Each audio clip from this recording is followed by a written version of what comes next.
नमस्कार। जैसा कि हम लोग बात करते रहे हैं, आज हम लोग बात करेंगे बाइपोलर डिसऑर्डर के बारे में। बाइपोलर डिसऑर्डर क्या होता है?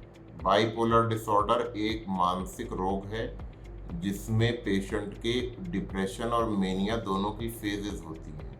कभी पेशेंट डिप्रेशन में जाता है और कभी पेशेंट मेनिया में जाता है। डिप्रेशन क्या होता है? डिप्रेशन का जैसा कि हम लोग पहले भी डिस्कस कर चुके हैं डिप्रेशन के बारे में। डिप्रेशन के मतलब उदासी, मन उदास रहना, किसी से बोलने का मन न करना, आत्महत्या के विचार आना और चुपचाप शांत बैठना, इस तरह के जो लक्षण हो डिप्रेशन। मेनिया के लक्षणों के बारे में हमने बात किया है। मन नॉर्मल से ज़्यादा प्रसन्नचित्त रहना, बड़ी बड़ी बातें करना, हैसियत से बढ़कर बातें करना, और बाहर का खाना ज़्यादा खाना, चटपटी चीज़ें ज़्यादा खाना, खर्चा करना खूब, वो इस तरह की जो लक्षण है मेनिया के लक्षण हैं। लेकिन अब बाइपोलर किस चीज़ का नाम है? बाइपोलर में डिप्रेशन के भी फेजेस होते हैं और मेनिया के भी। एक बार इंसान डिप्रेशन में जाएगा और एक फेज में इंसान मेनिया में, कभी डिप्रेशन में कभी मेनिया में जाएगा। और इन फेजेस के बीच में गैप होता है, जो है कि कभी डिप्रेशन में माना यह गया है कि केवल अगर डिप्रेशन हो रहा है तब तो वो केवल मेजर डिप्रेसिव डिसऑर्डर माना जाएगा। लेकिन अगर मेनिया का एक भी एपिसोड है तो उसे बाइपोलर डिसऑर्डर कहा जाएगा।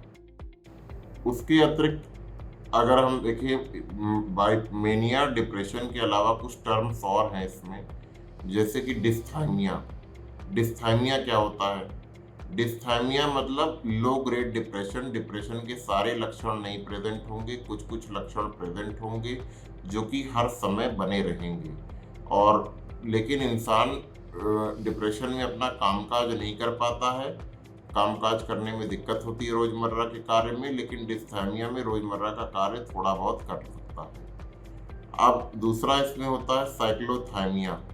साइक्लोथाइमिया में क्या होता है कि low grade of mood disturbance जिसे कहते हैं, लो ग्रेड ऑफ मेनिया जिसको कि हाइपोमेनिया कहते हैं। हाइपोमेनिया मतलब मेनिया की लोअर ग्रेडिंग, कि मेनिया के कुछ कुछ लक्षण प्रेजेंट रहेंगे, कुछ कुछ और लेकिन पेशेंट को ये आभास भी रहेगा कि हमको कोई दिक्कत है और हमको इस बारे में इसका ट्रीटमेंट लेना चाहिए।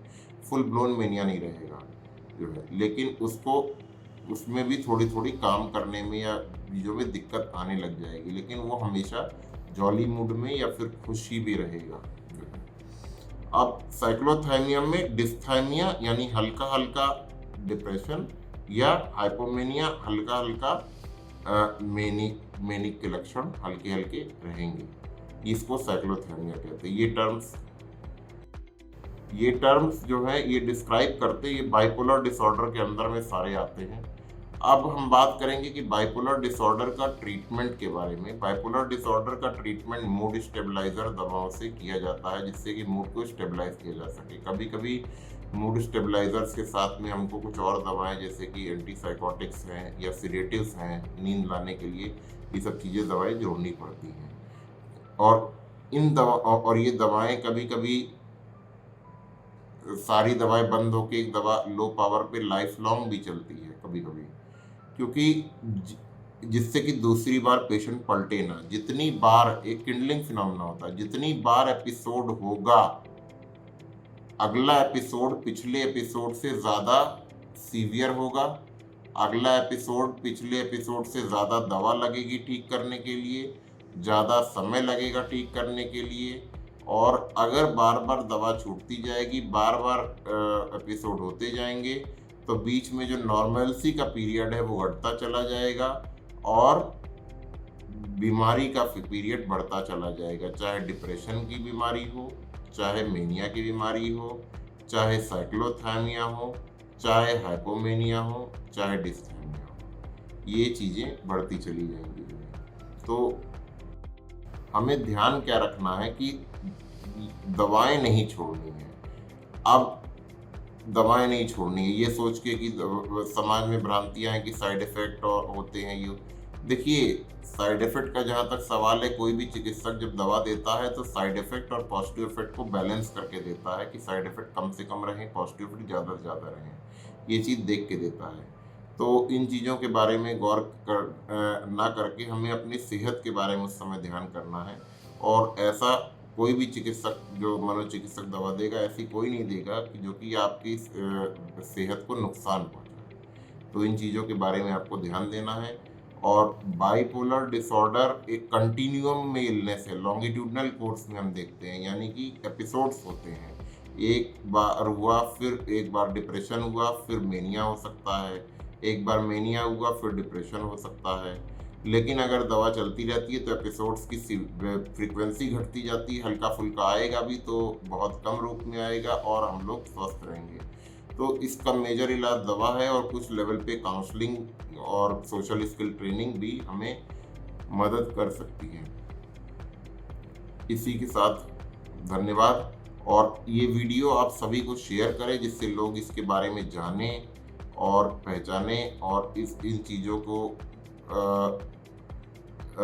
अगर किसी में इस तरह के लक्षण दिखते हैं, चाहे डिप्रेशन के, चाहे मेनिया के, या किसी का पहले से इस तरह के लक्षण दिख रहे हैं, तो उसका इलाज भी कराएं। हाँ, मुख्य बात, और कभी कभी इस प्रकार के लक्षण जो लोग नशा लेते हैं उनमें भी दिखने लग जाते हैं, तेजी या इस तरह के लक्षण।